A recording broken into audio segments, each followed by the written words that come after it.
튤립교리, 가장 중요한 성경의 구원과 관련된 5가지 교리 가운데 두 번째, 무조건적인 선택. 하나님께서 우리를 영원전에 구원하시기로 선택하셨다. 여기에 대해서 살펴보도록 하겠습니다. 저번에 우리가 살펴본 내용은 바로 전적인 타락입니다. 아담의 후손으로서 우리에게 하나님의 형상이 파괴되어 있고 우리 스스로 구원을 위해서 어떤 기여도 할 수 없다라는 전적인 타락 교리를 우리가 살펴봤습니다. 자, 오늘은 무조건적인 선택인데 여러분이 받으신 간지 또는 앞에 화면을 보시고 도르트신경 1619년 도르트신경 9장, 10장, 11장 이 내용을 읽고 말씀을 전하도록 하겠습니다. 같이 읽습니다. 9장 시작. 하나님께서 인간을 선택하시는 것은 그 선택의 선행 조건이나 원인 등으로서 인간 속에 있는 어떤 예지적인 믿음이나 그 믿음에 대한 순종, 거룩함 또는 그 밖의 다른 어떤 착한 성품이나 기질에 근거한 것이 아니다. 그것은 인간이 선택받아서 믿음에 이르고 그 믿음에 순종하여 거룩함에 이르는 등의 순서를 갖게 되는 것이다. 따라서 선택받았다고 하는 사실이 모든 선행의 기초를 이루게 되는 것이며 선택받음으로 인하여 믿음과 거룩함과 그 밖의 구원의 은사를 얻게 되어 결국은 그 열매로서 영생을 소유하게 되는 것이다. 이것은 곧 창세전에 그리스도 안에서 우리를 택하사 우리로 사랑 안에서 그 앞에 거룩하고 흠이 없게 하시려고 하셨다는 사도의 말과 같다. 제10장. 하나님의 기뻐하심이 이 은혜로운 선택의 유일한 원인이 되는데 하나님께서 구원의 조건을 세우시는 것은 인간의 어떤 능력이나 행위에 근거한 것이 아니라 범죄한 모든 사람 중에서 기꺼이 얼마를 뽑아서 자기에게 속한 특별한 백성으로 삼으신 것인데 이는 기록된 다음의 말씀과 같다. 그 자식들이 아직 나지도 아니하고 모든 선이나 악을 행하지 아니한 때에 택하심을 따라 되는 하나님의 뜻이 행위로 말미암지 않고 오직 부르시는 이에게로 말미암아 쓰게 하려 하사 리브가에게 이르시되 큰 자가 어린 자를 섬기리라 하셨나니 기록된 바 내가 야곱은 사랑하고 에서는 미워하였다 하심과 같으니라. 영생을 주시기로 작정된 자는 다 믿더라. 11장입니다. 하나님은 가장 지혜로우시며 불변하시며 전지하시며 무소부재하신 분이시므로 주님이 행하신 선택은 중단되거나 변하거나 취소되거나 무효화될 수 없다. 또한 택함 받은 자는 버림받거나 그 수가 감소될 수도 없는 것이다. 아멘. 사람이 전적으로 타락했습니다. 그래서 모태로부터 죄인으로서 태어납니다. 전적으로 타락했기 때문에 무능합니다. 타락했는데 어떻게 능력이 있겠습니까? 그러므로 타락하고 부패하고 무능한 사람 안에서 어떤 구원과 영생을 만들어낼 수 있는 것은 없습니다. 구원은 죄인 바깥에서 주어져야만 우리가 받을 수 있는 것입니다. 그래서 전적 타락에 대한 하나님의 처방전이 무조건적인 구원을 위한 선택입니다. 타락했으므로 문제 해결이 어디로부터 와야 되느냐면 하나님으로부터 와야 됩니다. 그 처방전이 바로 하나님께서 무조건적으로 우리를 선택하셨다는 것입니다. 미국의 웨스트민스터 신학교에 팔머라는 교리를 가르치는 교수가 있습니다. 이 팔머라는 교수는 이 무조건적으로 하나님께서 구원하시기 위해서 영원전을 선택하셨다. 이 교리는 무시무시한 교리가 아니라 가장 아름답고 가장 온화하며 모든 성경 교훈 중 가장 즐거운 것이다. 이렇게 말한 바가 있습니다. 하나님이 지옥 가기로 예정시켰다. 하나님 무시무시하시다. 그런 것이 아니라 가장 온화하고 가장 아름답고 성경의 교훈 가운데 가장 즐거운 것이 바로 영원 전에 우리를 구원을 위해서 예정한 것이다, 이렇게 주장했다는 것입니다. 하나님께서 자신의 기뻐하시는 뜻을 따라 은혜로 예정하시지 않았다면 그 누구도 구원을 받을 수가 없습니다. 무조건적으로 하나님께서 우리를 선택하셨습니다. 일방적으로 하나님께서 우리를 선택하셨습니다. 그러므로 구원의 공로를 사람에게, 우리 자신에게 돌릴 수는 없습니다. 이 예정은 영원 전에 일어난 것이기 때문에, 우리가 태어나기 전에 일어난 것이기 때문에 우리의 어떤 공로나 기여가 전혀 없습니다. 그래서 무조건적이고 일방적인 것이다. 왜 이게 가능합니까? 하나님이 그렇게 하시기를 기뻐하셨기 때문입니다. 하나님의 기뻐하신 뜻 따라서 우리를 예정하셨고 하나님의 능력으로 그 예정을 성취해 가십니다. 그런데 이 도르트 신경 1619년, 이 도르트 신경에서 지금 무조건적 선택이라는 이 교리가 잘 설명되는데, 도르트 신경이 왜 만들어졌냐면 인간의 의지와 공로와 인간의 가능성, 이걸 자꾸 강조했던 아르미니안주의자들을 비판하기 위해서 도르트 회의가 열렸습니다. 그런데 이 아르미니안주의자들은 무조건적인 선택을 믿지 않습니다. 그러면서 그들이 내세우는 성경 구절이 두 개 있습니다. 로마서 8장 29절과 베드로전서 1장 2절인데, 로마서 8장과 베드로전서 1장에 공통적으로 등장하는 말이 있습니다. 그게 뭐냐면은 미리 아심입니다. 미리 알다, 예지. 그러면 성경에서 분명히 영원 전에 하나님께서 우리를 예정하셨다고 했는데, 이 사람들은 예정과 예지를 나눠버립니다. 이 알미니안주의자들, 성경대로 믿지 못했던 알미니안주의자들은 이렇게 주장합니다. 하나님께서 영원 전에 우리가 장차 선을 행하고 하나님을 믿을 것을 미리 아시고 예정하셨다.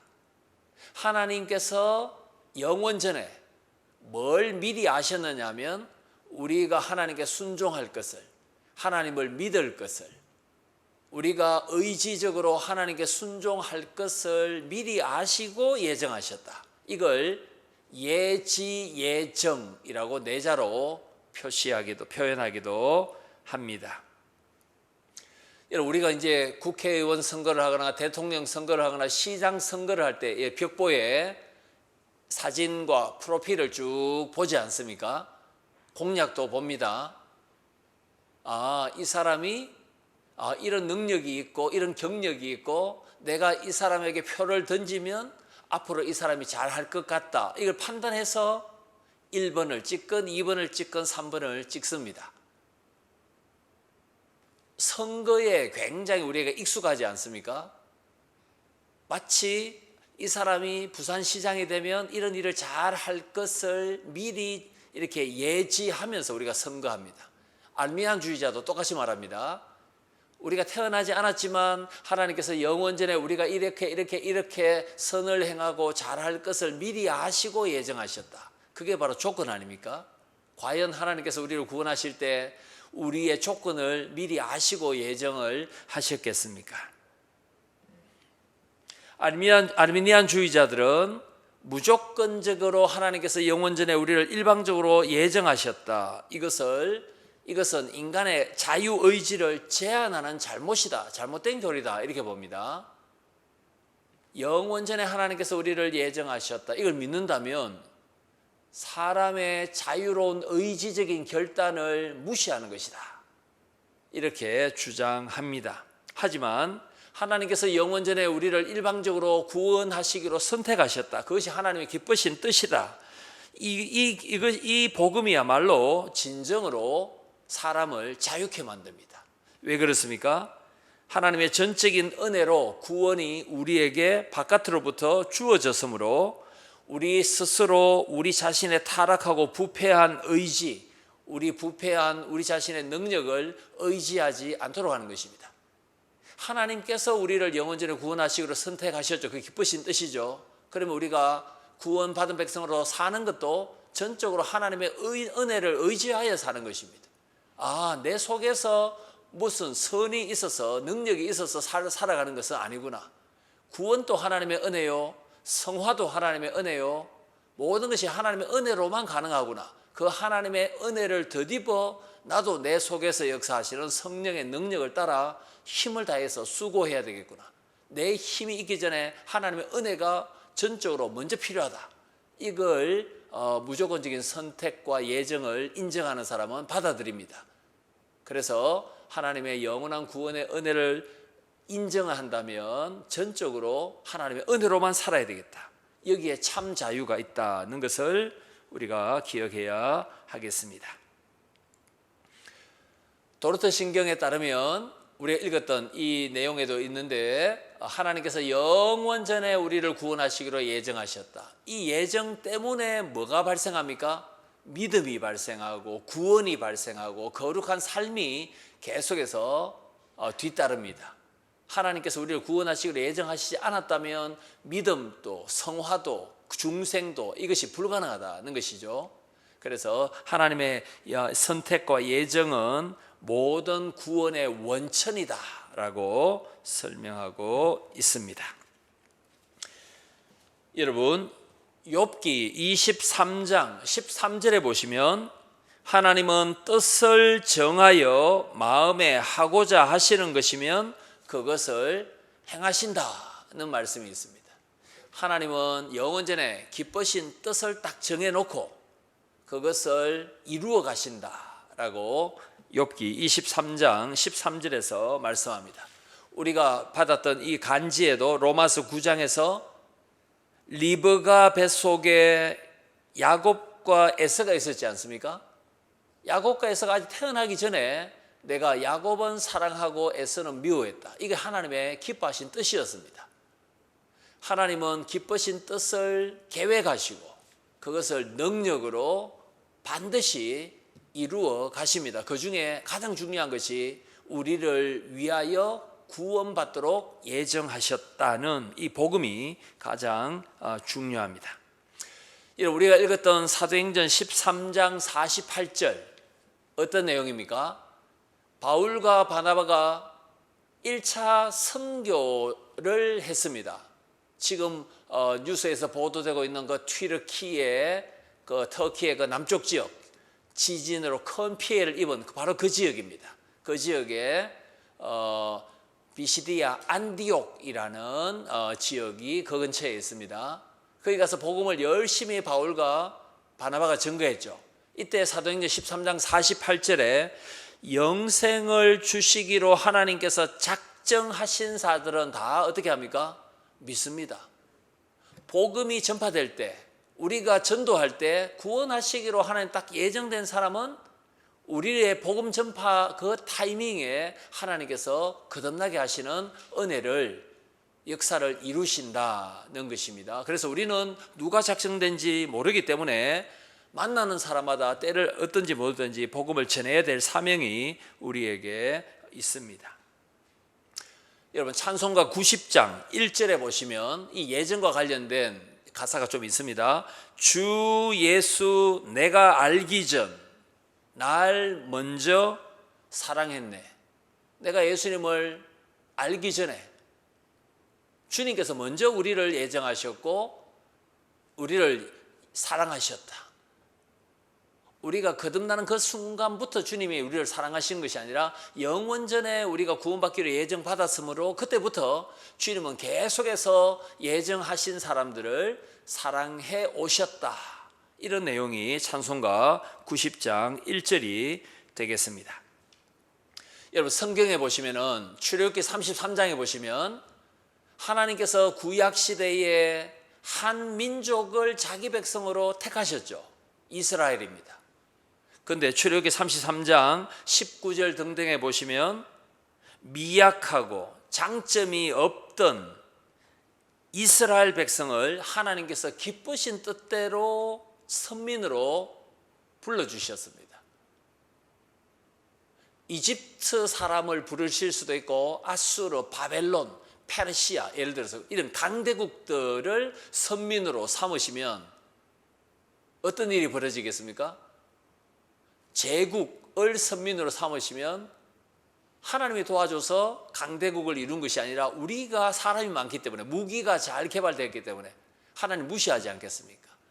아무것도 내세울 수 없는 작은 이스라엘 백성을 선민으로 선택하셨으므로 이스라엘 백성은 하나님을 의지할 수밖에 없는 상황에 처했습니다. 이 모든 것을 종합해서 하나님이 기쁘시게 이스라엘을 선택하셨다는 말씀이 있습니다.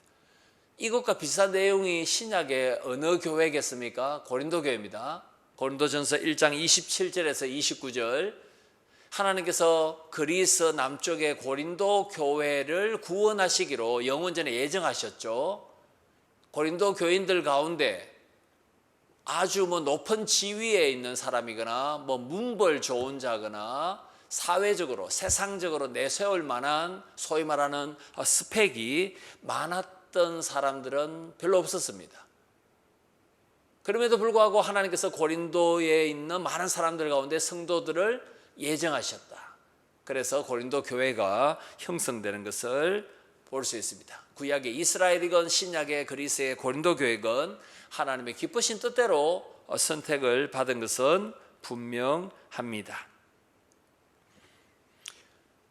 우리가 읽었던 이 간지에 있는 내용에도 나오지만 하나님께서 구원하시기로 작정하신 것, 예정하신 것은 중단되거나 취소되거나 변경되지 않습니다. 그래서 구원하시기로 작정된 사람의 수는 줄어들지도 않고 늘어나지도 않습니다.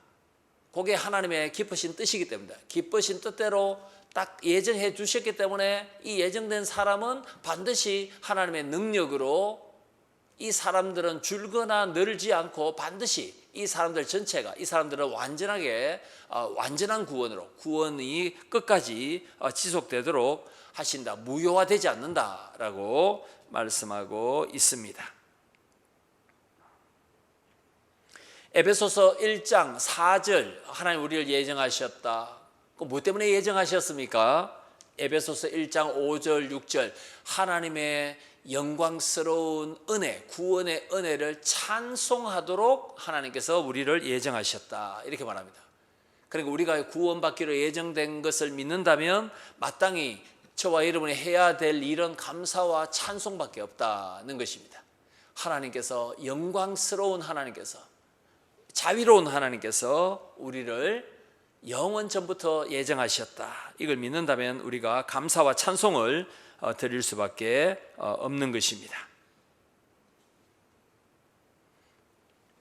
그리고 도르트신경 1장 13절에 보시면 이런 내용이 있습니다. 하나님이 영원전에 우리를 선택하셨다.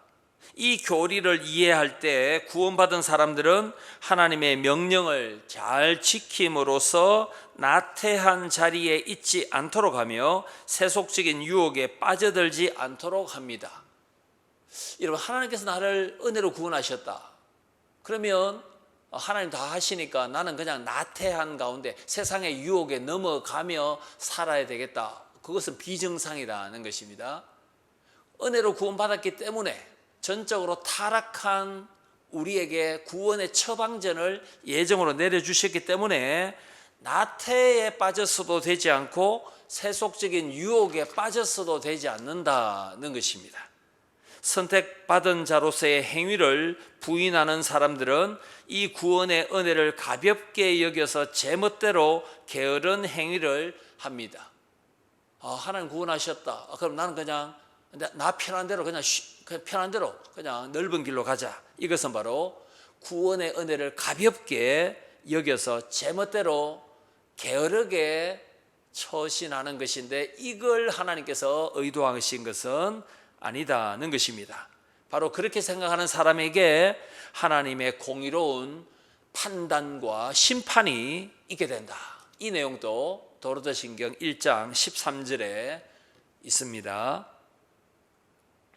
여러분 마태복음 24장 24절에 보시면 우리가 영원 전에 구원받았다라는 것을 놀랍게도 마귀가 알고 있습니다. 놀랍지 않습니까? 이 마귀가 지혜로운 존재입니다. 사탄은 하나님께서 택한 사람을 미혹하고 고소합니다. 그러나 하나님은 택한 자들을 의롭다고 선언하십니다. 마귀의 정죄를 받는 성도에게 너가 부족하지만 나는 너를 독생자 예수 그리스도의 보혈의 공로 때문에 의롭다고 한다. 예수 그리스도의 보혈로 내가 너의 죄를 씻었다. 마귀가 아무리 너를 정죄한다 할지라도 나는 너를 의롭다고 판단한다. 이렇게 말합니다. 마태복음 24장 24절 사탄은 하나님이 구원하시기로 택한 자들을 어떻게 합니까? 정죄합니다. 미혹합니다. 죄악에 빠뜨리려고 시도합니다. 이때 하나님은 우리를 예정하셨을 뿐만 아니라 우리를 변호하시는 하나님이시다는 것입니다. 이제 마무리에 짓도록 하겠습니다. 그렇다면 저와 여러분 사람이 하나님의 무조건적인 구원의 예정을 받았다 이것을 어떻게 알 수 있겠습니까? 쉽게 말하면 구원의 확신을 어떻게 우리가 증명하며 살 수 있겠습니까? 로마서 8장 15절에 하나님께서는 양자의 영 성령을 우리에게 주십니다. 우리는 마귀의 자녀에서 하나님의 가족으로 입양되었지 않습니까? 하나님의 가족으로 넘어올 때 양자의 성령이 역사하십니다. 그래서 성령이 우리로 하여금 아바 아버지라고 진정으로 하나님 아버지를 부르도록 만드십니다. 그래서 아버지, 진정으로 하나님을 향하여 아버지라고 양자의 영이신 성령의 역사하심으로 고백을 할 수 있다면 우리는 영원전에 예정을 받은 사람이다라고 믿어야 됩니다. 이게 로마서 8장 15절에 있습니다. 불신자가 하나님을 향하여 진정으로 아버지 이렇게 고백할 수가 없기 때문입니다. 그리고 베드로후서 1장 4, 5, 6, 7절에 보시면 하나님의 신성한 성품에 최선을 다하여 참여하고자 하는 열망이 있다면 그 사람은 구원의 예정을 받은 사람이 맞습니다. 믿음의 덕의 지식을, 지식의 절제를, 형제 우애, 사랑, 이러한 하나님의 성품을 열심히 닮아간다면 베드로후서 1장 10절과 11절에 뭐라고 말씀합니까? 하나님께서 영원적으로 우리를 택하셨다, 우리를 자녀로 불러내셨다라는 것을 확고하게 하고 예수 그리스도의 나라에 넉넉하게 들어가리라, 이 말씀이 있습니다. 하나님의 택하심, 하나님의 부르심, 이것을 확실하게 하기 위해서 하나님을 닮아가라, 하나님을 닮아가라, 신적 성품에 참여하라 라고 말씀합니다. 이런 열망이 우리에게 있고 하나님을 닮아가는 것이 확실하다면 예수 그리스도의 나라에 겨우겨우 부끄러운 구원이 아니라 넉넉하게 들어갈 수 있다라고 말씀하고 있습니다. 저와 여러분은 아바 아버지라고 하나님을 부르고 있습니다. 그리고 하나님의 말씀을 듣고 말씀을 주신 그 하나님을 더욱더 닮아가기를 열망하고 내 평생의 참 진정한 소원은 내 구주 예수님을 더욱더 사랑하는 것이다 라고 우리가 찬송으로 고백하기도 했습니다. 오늘 결론은 이것입니다. 여기에 앉아있는 형제자매 여러분들을 영원전에 하나님께서 구원하시기로 예정을 하셨다라고 우리가 믿습니다. 그런데 그 전에 우리는 이미 타락한 존재죠. 전적으로 타락한 존재입니다. 수많은 사람들 가운데 우리를 구원하시기로 예정하셨다. 그것이 하나님의 기쁘신 뜻이었다는 것입니다. 그 기쁘신 뜻을 이루시기 위해서 하나님은 능력으로 역사하고 지금도 하고 계십니다. 우리에게 하나님을 아버지라 부르도록 성령께서 양자의 영으로 우리 속에 내주하시고 또 성령께서 하나님을 닮아가도록 역사하고 계십니다. 신적 성품에 더욱더 참여함으로 말미암아 하나님의 선택과 하나님의 교회로 부르심을 더욱더 확고하게 하여 예수 그리스도의 나라에 넉넉하게 들어가는, 그리하여 하나님의 예정의 은혜를 날마다 기억하며 감사하고 찬송할 수 있는 저와 여러분, 무엇보다도 아직도 예수 그리스도를 구주로 믿지 않는 사람 가운데 예정받은 사람이 있습니다. 그들에게 복음을 열심히 전할 수 있는, 하나님께서 작정하신 사람은 다 믿더라, 영생을 주시기로 작정한 사람은 다 믿더라. 사도행전 13장 이 48절 말씀을 우리가 기억하면서 때를 어떤지 못했든지 복음 전파에 더욱더 힘쓰는 저와 여러분이 되시기를 소망합니다. 기도하도록 하겠습니다. 살아계신 하나님,